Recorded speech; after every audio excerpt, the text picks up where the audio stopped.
reality radio where everybody can be a star. And I'm joined here in the studio by none other than Sweet Pete. That was good morning, Pete. How you doing? Oh man, I'm feeling good. I'm coming through town, and it looks nice and bright.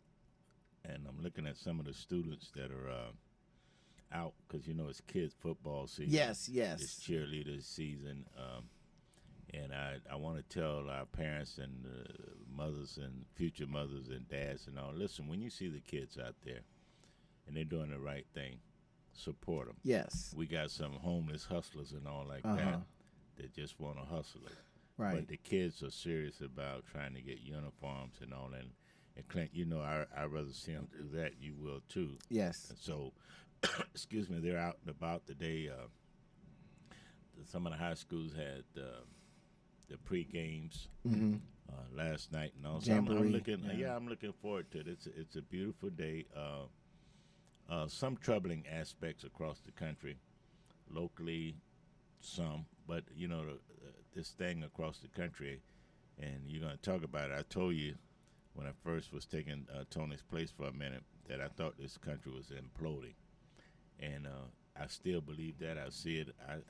I'm thinking less than 4 years we're going to really, really be in trouble because everything is there, from the COVID to the Afghanistan situation to the voting rights situation to everything. I mean, it's crazy. And when I look at the people that's going to school board meetings, you see what do you call it, virtual or whatever that. Vitriol. Okay, that too. It's Yes. Saturday morning, you know what I'm saying? But anyway, when you see that, so let's get to it. But it's, the prayers of the righteous shall prevail. Go ahead on. Go ahead on, And, Reverend Pete. No, well, I know some guys that are, they believe in a higher power.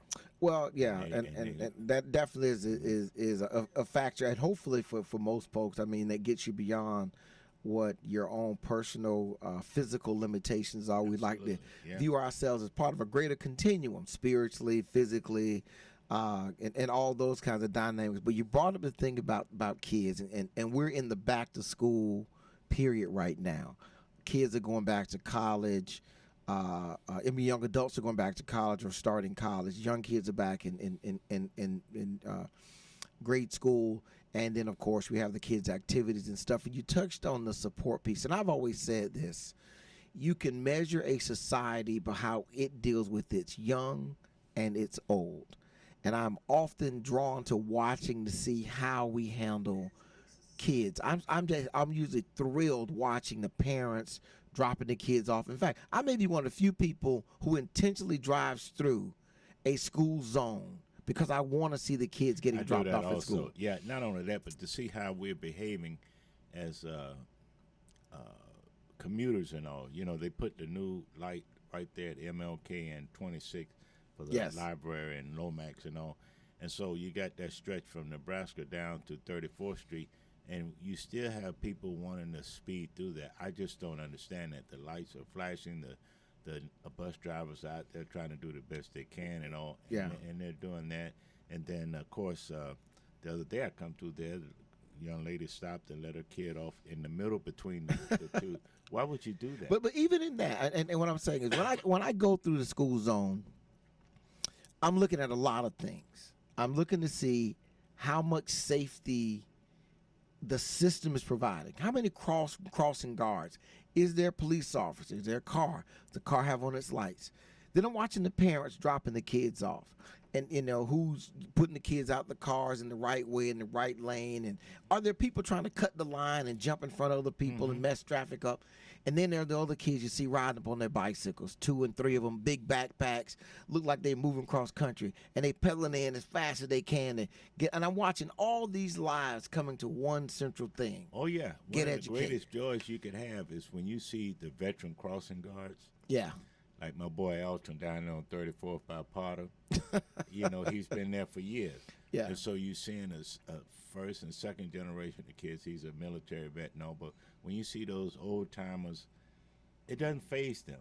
Yeah. You go down by Edison, you got some veterans there. You look at by M.B. Young, you got a couple of grandmamas there.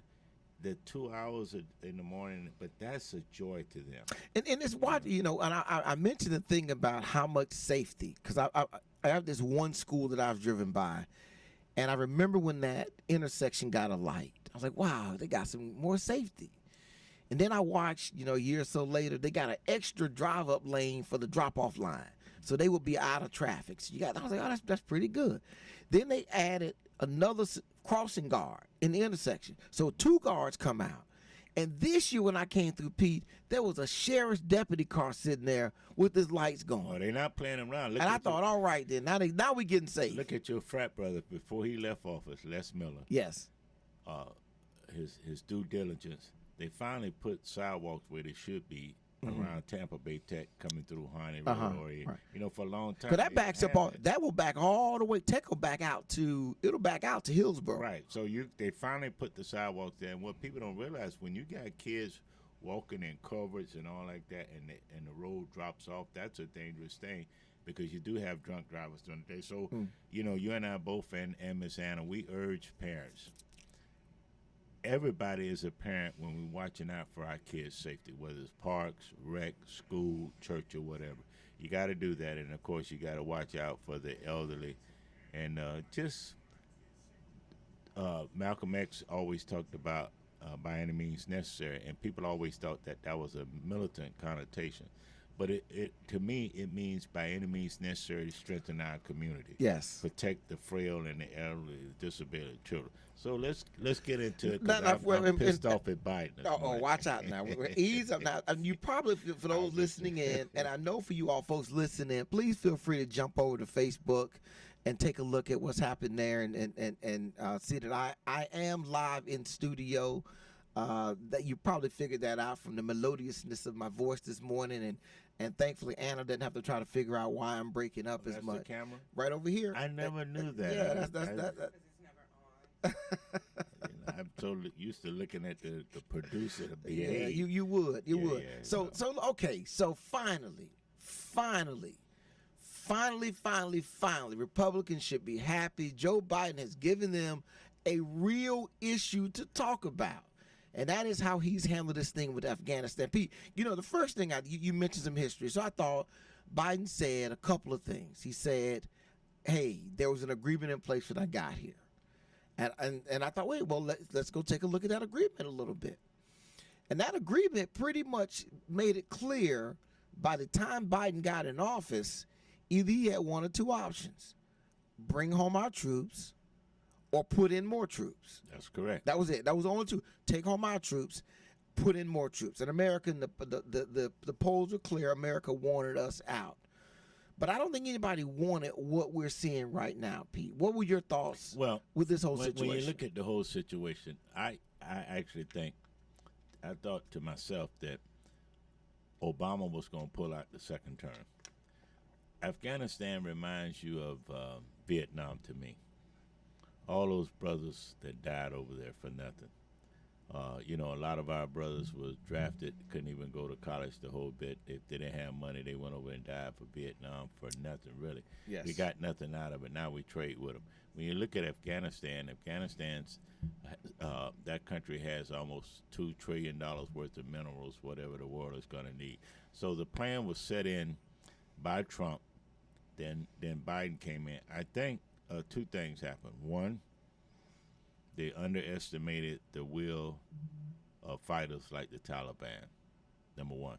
Number two, they didn't plan for it.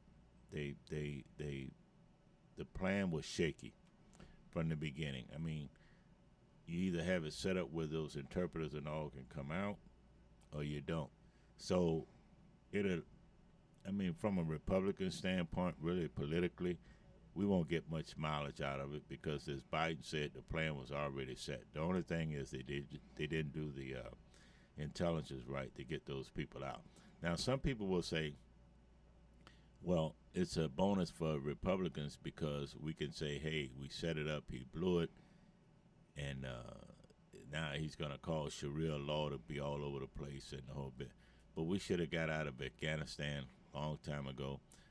Even with the fall of Saddam Hussein in Iraq, we should have got that. But people have to understand, regardless of what the party is, it's about power and about minerals and all like that. Don't be fooled whether you're Republican or Democrat or Independent. It's about America trying to maintain power over these countries, or Europe trying to maintain power, or Chinese, or whatever the case may be. And when it's all said and done, America is at a crossroads, because most of the products we have are made by China. Right. You know, that kind of stuff. So yeah, it won't be only the crazy people will use that as a political thing. Afghanistan, most people felt we should have been out a long time ago. When you look at the Afro-American community, it's not even a blip on the radar screen. You know, you mentioned several things. You brought up the connection to Vietnam. Now, and also the problem with Vietnam, you know, a lot of black folks, military. You go in the military back then, you were going to be infantry. You're going to be dumped into that grinder pretty quickly. This war was fought very differently. Other people were dying, and they didn't have on the front lines the mass numbers of percentage-wise African Americans dying in this war.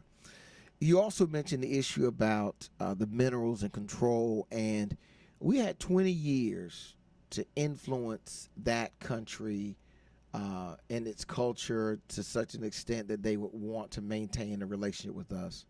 I often say this, one of my quotes in the book that I'm writing, Pete, it is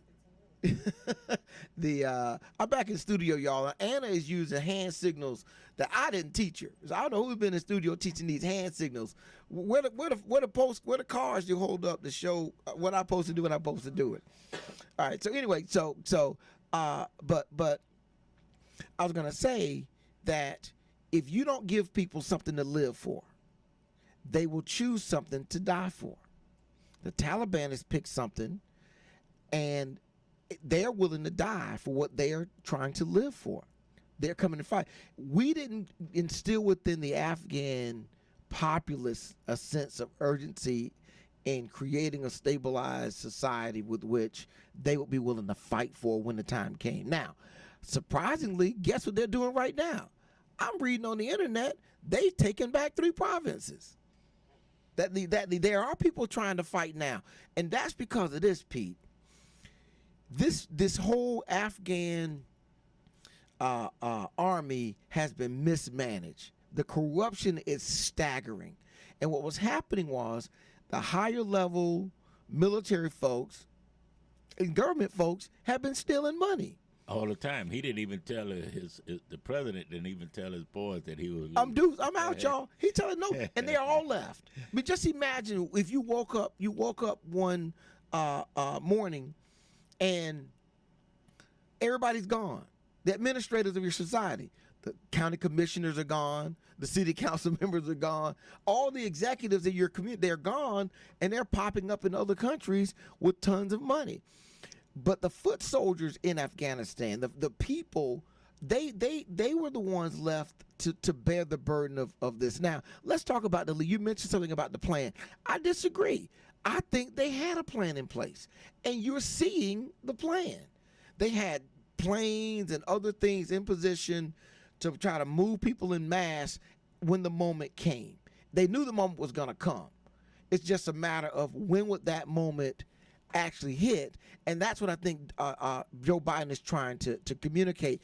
I think when we look back on this thing a little bit further out, we'll look at the administration, the actual pullout. We won't like it. We don't like the idea that we had this visual, but the execution of it, particularly if what are your thoughts? If he can hold on to the Taliban allowing American citizens to get into the airport. Well, I think they're going to do that. One thing I did like about Joe's, when I saw his press conference, he said he stood by his decision. Right. And he didn't blink an eye or anything like that. And people want to say he's mentally incompetent and all like that. But I respect a woman or man.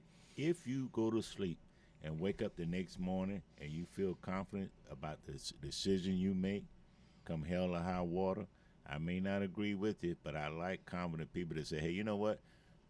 Hell with y'all. I stand by my decision. So how would you rate his leadership? Because this is his first real crisis. How would you rate his leadership in this moment? I think it's still out to be judged because you got to look at the time frame. Joe has been in what 7 months.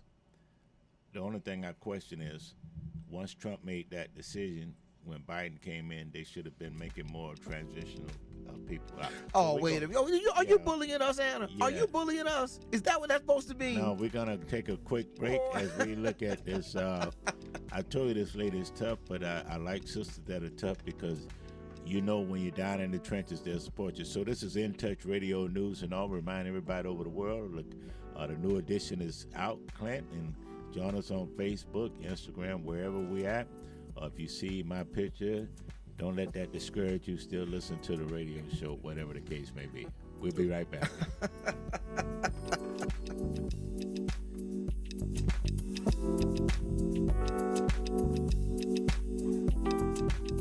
You've been injured, you deserve help from an attorney that knows how to handle your injury claim. This is Attorney Clinton Paris from the Law Office of Clinton Paris. For over a decade, I worked for insurance companies, and now I use that knowledge and experience to help people that have been injured. For a free consultation, call me, Attorney Clinton Paris, at 813-413-7924. That's 813-413-7924, or at parislawoffice.com. At the Law Office of Clinton Paris, we take the pain out of being hurt. Offices, Riverview.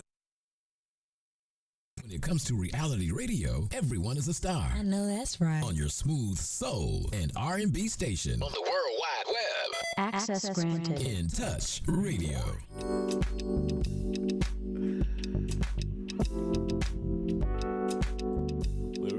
We're right back with Clint Parrish, Attorney Clint Parrish, and street practicing lawyer. I won't say called light law. It's called light law. We keep the lights on. yeah, that's what you call it. But look, you know, we're talking about this Afghanistan situation, and you know, join us, and you can call in also and all. But Clint, let's face it, when we talk about issues like this, and I go out and I say to people, hey, this is what we're going to have on the show this week. And one of the first things when I told them this morning over coffee about Afghanistan, you know what they say? What that got to do with us? A lot of African Americans, and you know, in our men's coffee, we got all kind of income levels in there, right? And their thing is that, hey, the Afghanistans coming over here are gonna get better treated than the black people that's here already. Okay, they're gonna get the rewards or the awards faster and all like that, and the principal thought is that the Afghanistans, when they get over here, no matter the goodness of the service they did to the country, no, they all gonna think they're white. And so when you look at the division within the Republican Party, you've seen it. A lot of Republicans don't want them to come. Then you got some Republicans that say, hey, they deserve to come on. And you know what the simple division is all about? The complexion of the Afghanistan skin. Mm-hmm. It's kind of like Cuba, black Cuba, white Cuba, the whole bit. It's kind of like you want they wanted the people to come from El Salvador, Venezuela, or whatever, but they don't want the black people to come from Haiti. Go figure. So with Afghanistan, it's only a blip on the radar screen as far as African Americans. Now, nationally, there's a brother, Congressman Meek, who is the chairman of the House Foreign Affairs Committee. That's a rarity among black congressmen to take that type of thing. So they're going to have hearings coming up. But at the end of the day, as far as a brother and sister on average, they don't want to hear that. But I could appreciate we've never had the benefit of elevating our thought and concerns to world affairs because the pressure to just survive day to day and eat and sleep and have housing has always been so upon, just your daily existence, and you don't have the freedom to think about these other things. But there is an impact on America as a country and all the things that we do. We are part of the community of nations, and the trade, the interaction and flow of people and education and ideas, that's worldwide flowing. You want to be in the midst of that. And when the day comes in the future, and it will come again, that we have to align ourselves on a battlefield with an ally the question becomes, can they trust us? Can they trust us not just in that moment, but to the end of the process? And that's the fear that some people are putting out. Now, here's what some people will say. The world knows what America's about. The world knows about America's capitalism and imperialist history and things of that nature. So you can't fool anybody. We only left Afghanistan when from a global perspective, we didn't think it was beneficial to us as a country. We don't see them as a market that we need to get into. We don't see them as a viable place for us to get resources. I think the Chinese see it differently because they jumped in immediately and said, hey, we recognize the Taliban, and they're going to look to foster that relationship. That's why you have the other issue. When you look at it from an African-American standpoint, America is losing ground in Africa, too. You look at countries like Mozambique and places hold on right there, Pete. That is a presumption that America ever had footing. We were on the wrong side of Africa since our position on side. We've never had footing. We tried to pretend like we want to think about it, but we've never. That's why the Chinese is in there now.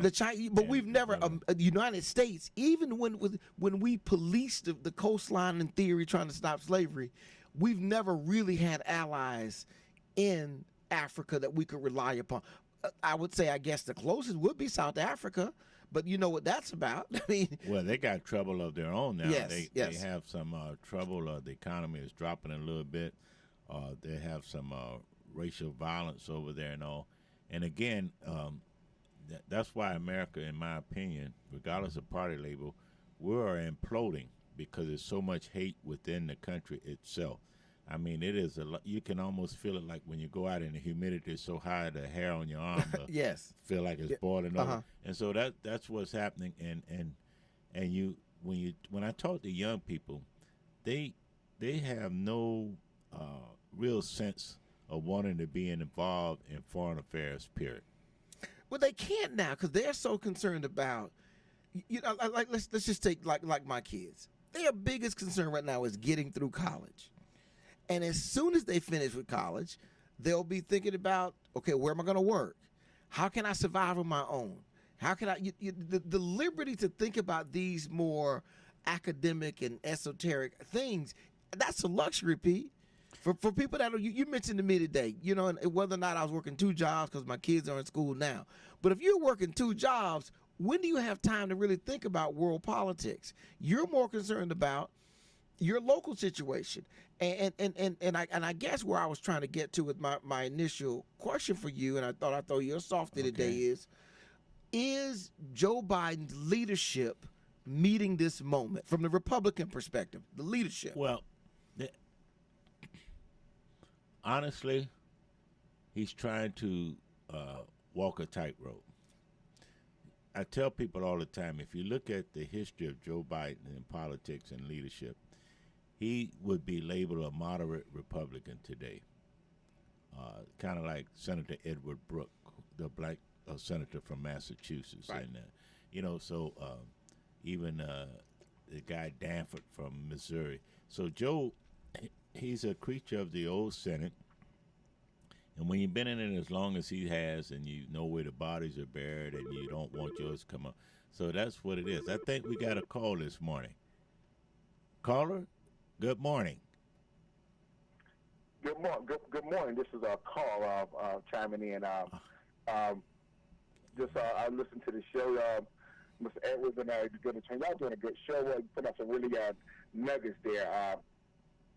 It's really important about how important it is for this Afghanistan is to America. But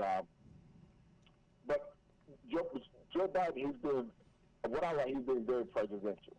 I mean, he's owning it, his whatever he's done or whatever. And how I see it is that I'm going to use this analogy where you either have you got a 3 to 5 second line. A quarterback has at least either 3 to 5 second line. He had a 2-second line, offensive line. And it just crumbled, and he got caught in it. But he owned it, and he's been very presidential. And what he does with this later on or whatever, and he's really ensuring that he's going to do everything in his power for the safety of the Afghanistan people, the one that was important. And, so he's owning up to it. Now, let me ask you, Carl, since you called, let me ask you, though, how is this playing with veterans, people that may have served in Iraq or served overseas? They all they know is my country asked me to go. That's why I went. My country asked me to go. That's why I went. How would you say, and would you happen to be a veteran that can comment on that?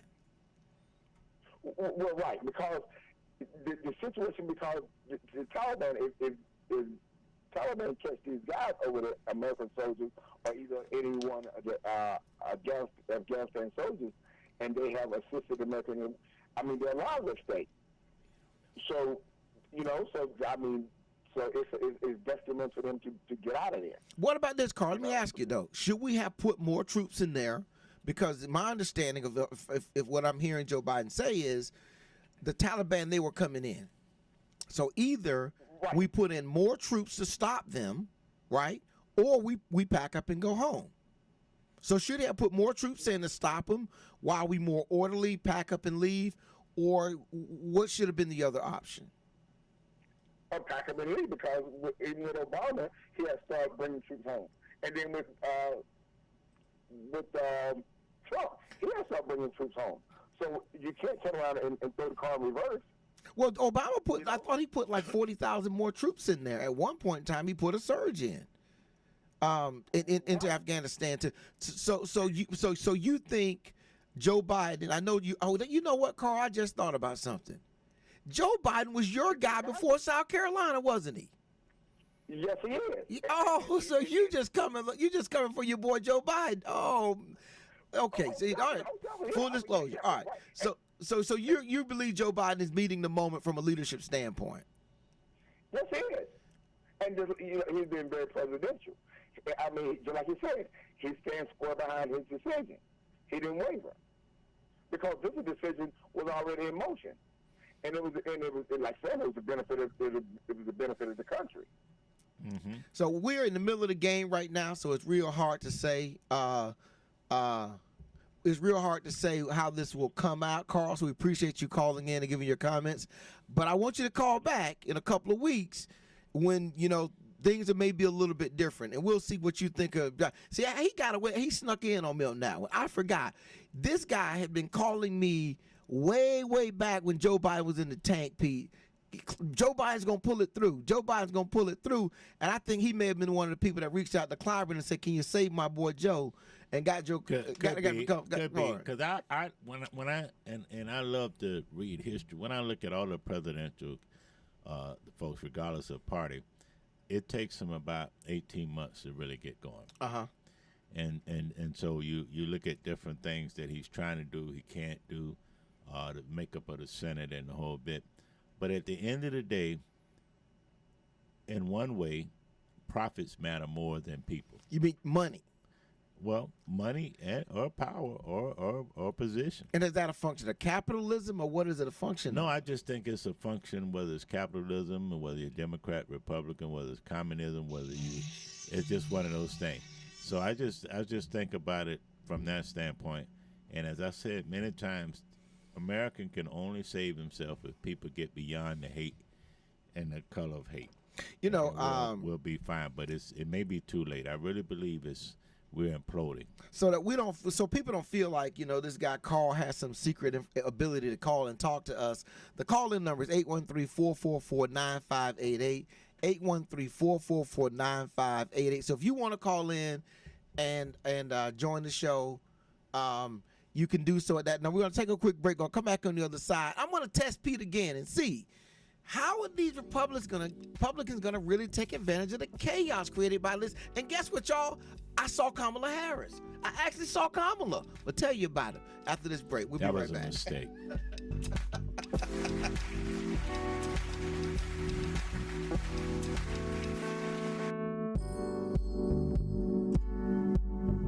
You're listening to Tampa Bay Tammy, Your girlfriend, on In Touch Radio. In Touch Radio.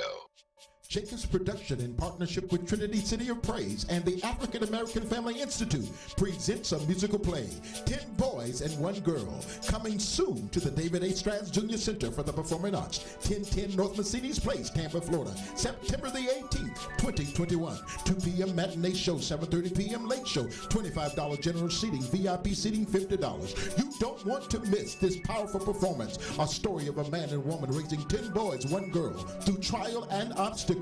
With resilience, faith, and love, they made it. Directed by Nate Jacobs of the West Coast Black Theater Troupe. Musical director Dave Von Jameson of Jacksonville, Florida. Tickets can be found at the Strass Center box office. For more information, call 813-229-7827. 10 boys, one girl, family strong.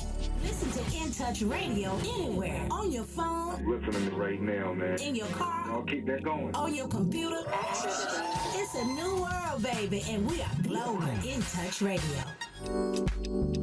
All right, we're back live on In Touch News Radio, reality radio, where everybody can be a star, and you're listening to Straight Up the Middle with me, Attorney Clinton Paris, and my co-host, Sweet Pea, that was here live and in studio. Now, if you don't believe me, all you need to do is go to In Touch News Facebook page, and you will see our dashing, handsome faces, brightly lit up behind the microphones, bringing you the information of the day. So I just want to encourage everyone to take advantage of all the platforms here at In Touch News. Pete, and I'll tell you, I'm so excited about the whole In Touch News portfolio of information, the print, the live events that they do. Yeah. It's a model that can be replicated in any community. We need to do more of that too, because I'm writing a op-ed piece that In Touch is printed. I do op-ed piece every time in print, and the subject is going to be about when will we draw the line on the health of our children, and it will be about regarding a parental choice versus a community choice and protecting against COVID or all those kind of things. But the medium gives you the opportunity, and that's one of the things I think I like to always in the show take a moment and recognize the power of information. And In Touch News is a information it's a balance. Medium. It's a balance because you got young people, authors, you got seniors, right? You got Tampa Bay Tammy in that interesting column. Hey girlfriend, or what you say? I want to jump through the paper sometime. That's the first thing I look at because it helps. It helps a single brother from getting in trouble. But is that possible? Yeah, it is possible. But really, and the paper be if it's not out already, will be out. But it's it represents the our community, the different segments. And if you look at it, it goes back to the old adage of the sum total of all the parts. Yes.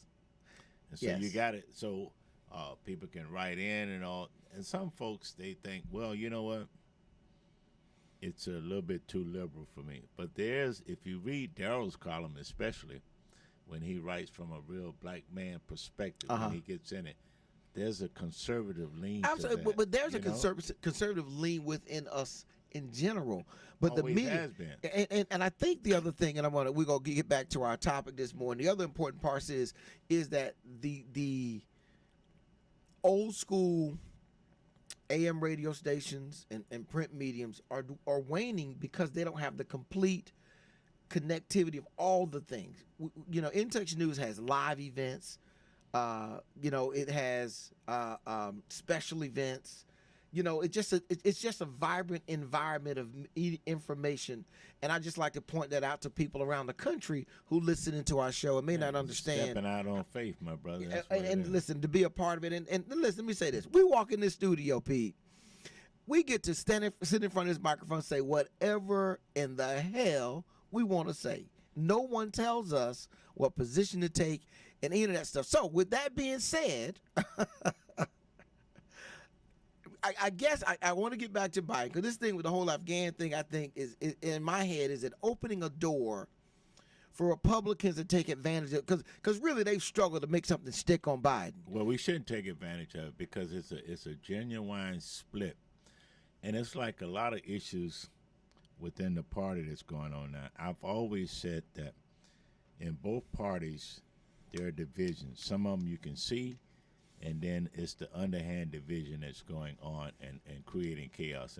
And so what has happened to the Republican Party on this issue and a lot of other issues right now, we're suffering because we've had the extremeness of the party take over and position-wise and out. Now, whose fault is that? It's the fault of those of us who say that we're truly genuine, conservative, moderates, and independent thinking within the Republican Party. We can't get our vote out like we should. We lost a lot of people to independent voting status and all. But I think it's coming to such a head. We won't have a choice but to straighten it out because, the country is falling apart. And then people are beginning to see, whether it's with Afghanistan or the COVID issue in Florida and all, they're beginning to see the fakeness of it. And good Republicans, we have to stand up and say, hey, you know what? You guys are fake. It's all about greed and money, and that's what the thing with Afghanistan. It's the same thing with immigration. Nobody's going to clean our toilets or whatever, basically, except immigrants and all. And let me just say, and that's not new immigrants. No, right. That's been in servitude immigrants, enslaved immigrants, and other immigrants over time from Europe and wherever they've come from. Yeah. The expectation is that you will take the worst jobs that we otherwise don't want to do. And at the same time, hate black folks. Yeah. I'm keeping it real with that, so it's we're going to get a conversation one day, and it's not going to be about black and white. It's going to be about superiority or perceived superiority. I think that transcends the race piece. But I'm expecting the Republicans with this whole Biden thing, because of its, and well, let me back up. Let me ask you a question, Pete, because you may be a little more familiar with this. Young Anna, she wasn't even born when this happened. But when Saigon fell, was it a big international crisis and event? Well, you remember, it was, when you look at it from a historical point of view, when Saigon fell, there was this public thing that, hey, we weren't going to help them. We weren't going to do nothing for help Hanoi or whatever the case anymore. We shut the money off and kind of drained it down. Okay, number one. Number two, the public relations fiasco, and I tell young people when you study history about American wars and all, the Vietnam War is the only war that even within the veterans from Vietnam can't get a break. They a lot of people want to keep the Vietnam War out of sight, out of mind. Just look at it when they have all the veterans parade and all, or certain things they talk about World War I, World War II, Korean War and all. But how many times do you ever see that good heroes from Vietnam are acknowledged? Now, so, I thought that was it slowly came. America kind of got its reasserting its pride in military after Gulf War I, I thought. After that war, because I had a couple brothers go to Vietnam in that era, and I would just say that it was only after that that it became okay now to celebrate the Vietnam veterans. And like we do now, we have the honor flights to go to D.C. and see the memorial. The memorial is now built on the monument. Too little, too late. It is what but it's done. As a single guy, you know the rule. The game ain't over till the game's over. When the game's over, you try to get some more time on the clock. But I'm just pointing out that spirit though. I was looking for in this situation the Republicans now to make a play on the military strength, the machismo of America, and to go for that military vote. But then my second thought was, well, you already have the military vote. So how do you capitalize in making this something that empowers Republicans going into the midterms? If I'm running for office on a congressional level, Congress or Senate or whatever the case may be, or even advocating for somebody, if I'm a person of influence, why would you vote Republican? The last thing I would do is use the Afghan war as a political tool, because you're misleading the people as if this thing just came up. But what about the chaos, though? I can see candidates saying the chaos is no different from when the fall of Saigon. It's no different. remember what happened after Colin Powell went in the first time in Iraq or what happened. And said, okay, enough. Yeah, so you gotta look at the sum total effect of that kind of stuff. And I think from a Republican, if I was a Republican campaign consultant nationally, I would say, hey, look, that is not a winner for the Republican Party. There is a deep divide. Oh, it's always been a deep divide over the Afghanistan war, and people need to be reminded that the war didn't start with Obama and Biden. It started back in the Bush thing and what have you. So it's kind of, I wouldn't use it. It's enough national other interests, whether it's COVID, whether it's voting rights, whether it's infrastructure, that kind of stuff that you can use as leverage. But the Afghanistan war, I couldn't mislead people like that. I think there's a window, and I don't want to help Republicans out, to say that chaos is a reflection of a lack of leadership, planning, and executive administration.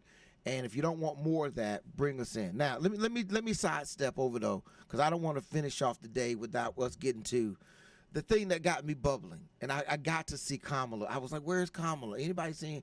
I was calling and sending out text messages. None of my friends have seen Kamala. And poof, she shows up at the Joe Biden press conference. But she didn't talk, and she didn't do anything. And I'm just trying to think to myself, they keep making her look like she is so inept and unable to have her own footing in how she's being handled. What is going on with her? Make her look like that, or she makes herself look like that? Well, I mean, maybe she should go talk to Dick Cheney and say, help me figure out what my portfolio. Well, she could talk to Condoleezza Rice. She could talk. See, to me, Biden, the best person, if he wanted to choose a African American or somebody that's well versed, the best person he should have picked was Congressman Karen Bass from California. Forget about Stacey Abrams, forget about Kamala and all those. Karen Bass, when you look at the track record, when you look at the experience the whole bit, she was the one that he should have picked, and he didn't do it.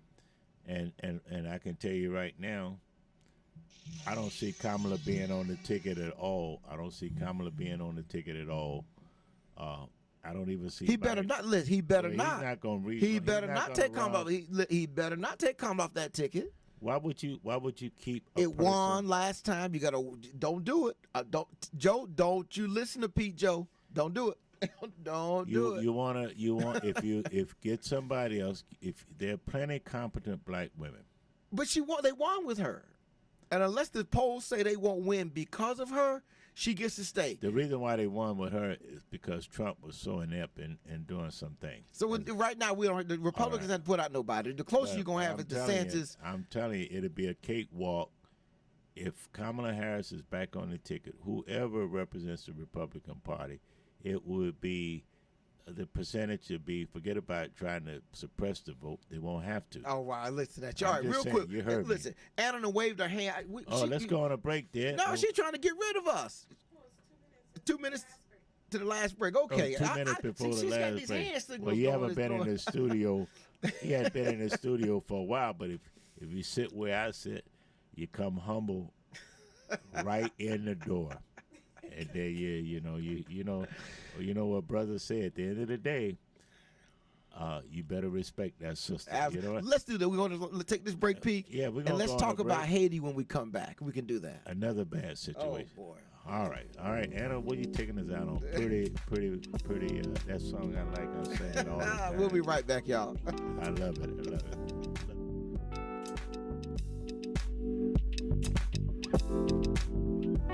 We're playing your favorite old school.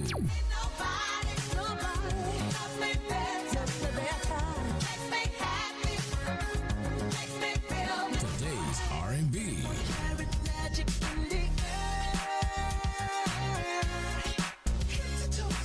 With a smooth touch of jazz.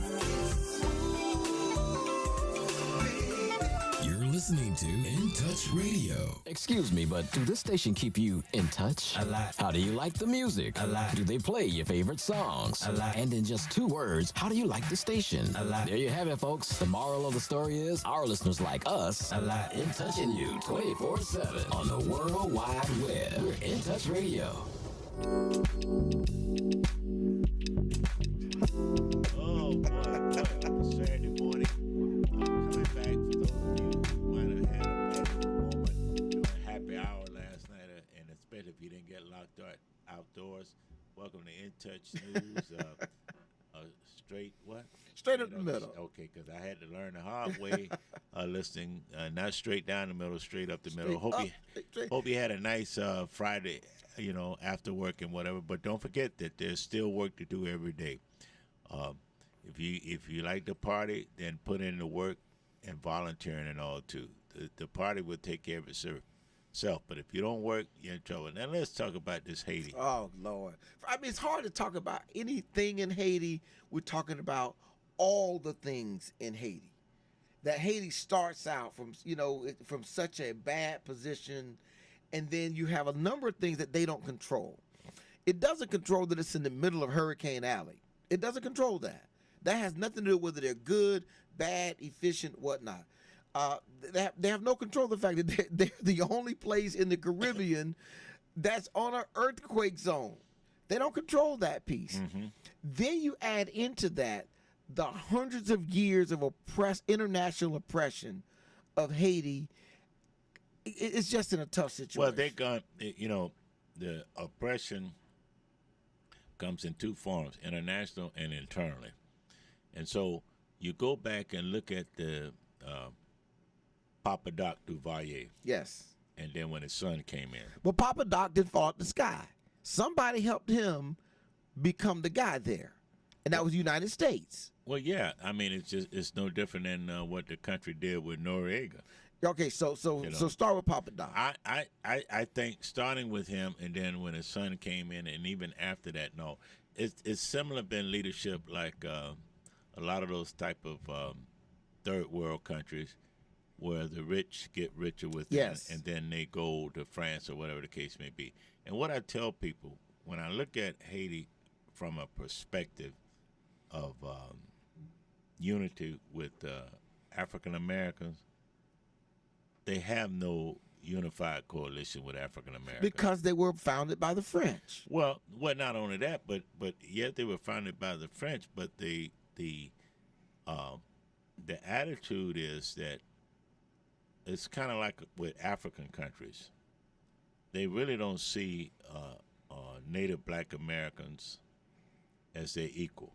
Now, we don't like to talk about stuff like that, but that's what happened. So I look at these relief efforts with Haiti and all, you see the religious aspect of it and all, and I look at, okay, they're requesting aid, but how much of it is going for administrative costs versus really putting the aid in the people's all right, hands? you hit a key thing, and I'm gonna segue to something else, because this is something that Sister Connie Burton has been really, really pushing with the East Tampa CRA, and she highlights how much money of that CRA goes for administration versus how much is going into the community. And it's made some people uncomfortable, but she brings that up time and time again. She should. And absolutely, and questions it harshly, so much so this week, and I want to get back to Haiti, she called a special budget meeting to hold everybody's feet to the fire about how that money is being spent. Now, the chances are she'll get voted out as chairperson after the next election. But, man, it's been an eye-opener for this community, the questions she's been asking about how the money over there is getting handled and who is making profits off. And you're saying that this plays itself out likewise in Haiti, meaning we donate $20 billion and $15 billion of it goes for administration. Yeah, you notice in Haiti they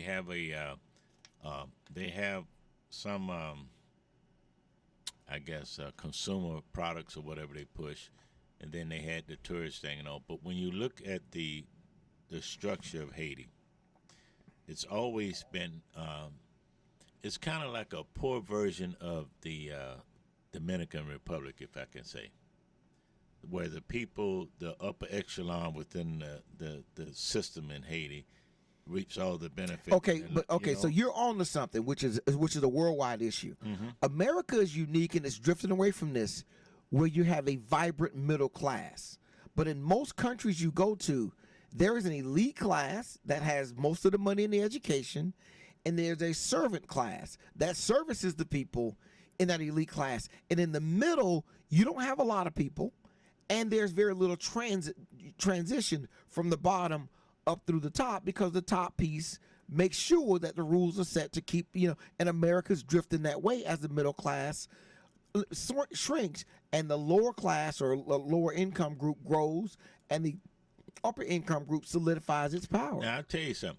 Here's the thing from people you can pick up on with Haiti. Okay?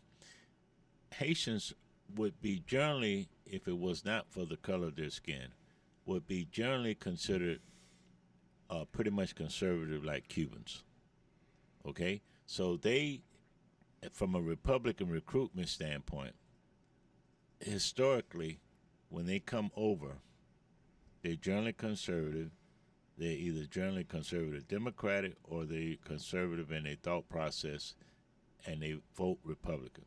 Give you a good example. Down in South Florida, in Broward County, you look at a couple of the cities there that have been impacted because of Haitian leadership. Miramar and all those places that they moved up to. Okay, they haven't gotten to Brevard County yet. They need to do that, but that's a tough racist county for people of color. But those folks, they're not going to vote Democratic. But Republicans make a mistake, well, because they come from a poor country and all like that. We don't need them. But I know if I was out recruiting those who are coming in as running from times in tough countries and all, one of the easiest group of people that I could register to vote would be Haitians as far as Republicans, because they think from a classical control type system, European, French colonization type system and all. And so their culture blended in with the European culture has been kind of conservative type thing. The family do what they got to do. So, that's and if you don't think it's true, listening audience, go out and look in your community and see and do a historical research on it, 5 years, 3 years, or whatever, and see how many times has the Haitian coalition on their own accord joined a coalition to make it better for people of color, period, whether it's voting rights or whatever. You're not going to see it. They're kind of isolated with that, so you're just not going to see it. Let me ask you this, though, and I grapple with this because I look on the news and it's just a bunch of black folks. And I wonder, I feel like we should, in America, the black community has an obligation to help with this situation in Haiti. Why should they? If you ask, here's the thing. If you ask the kids and you say, hey, what do you think about the Haitians in your school? The first thing they're going to tell you is that kids will tell you they think they want to be white. Right. Number one. If you whoa. They want to be what? White. Okay. Number two, when you look at young people in social status or whatever the case may be, if you ask a lot of folks about, all right, what do you think about, and I'm going to be honest, what do you think from a social standpoint about dating Haitian men or Haitian women? They will tell you, hey, they don't want to, they want to deal with white people. Now, part of that is a historical cultural aspect, okay?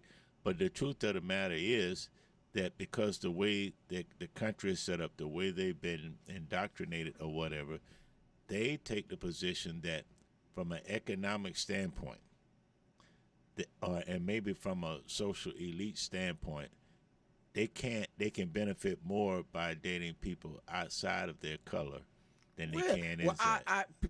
That's the street. Hey, that's the street learning. The views and opinions of the co-host Pete are not the opinions of the co-host Glenn. My Haitian experience been very different. I had a Haitian roommate in college, and I had one though too. I spent a little. I've never gotten that read on it, but that may be something I don't see from where I'm at. I've never gotten that read on a granted. His family is very educated and they've done well. So that may not be the. But you got to get out. You got to look at it from the street standpoint. Think of it. P, you're braver than I am. Man. I can't be on the streets as much as you can. Okay. You can work the streets, man. All right. Let me ask you something. The NAACP and you've been a part of this, and I have too, on voter registration drive. Name me one Haitian group, civil rights group, or whatever the case may be, that has stepped up to the plate to be a part of that coalition initiative to drive the Haitian vote, regardless of what I do not know. You know, they not.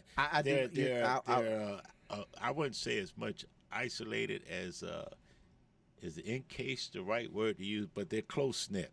So from the students on up, they will tell you that. I mean, right down the street from my church, there's a Haitian church there and all like that.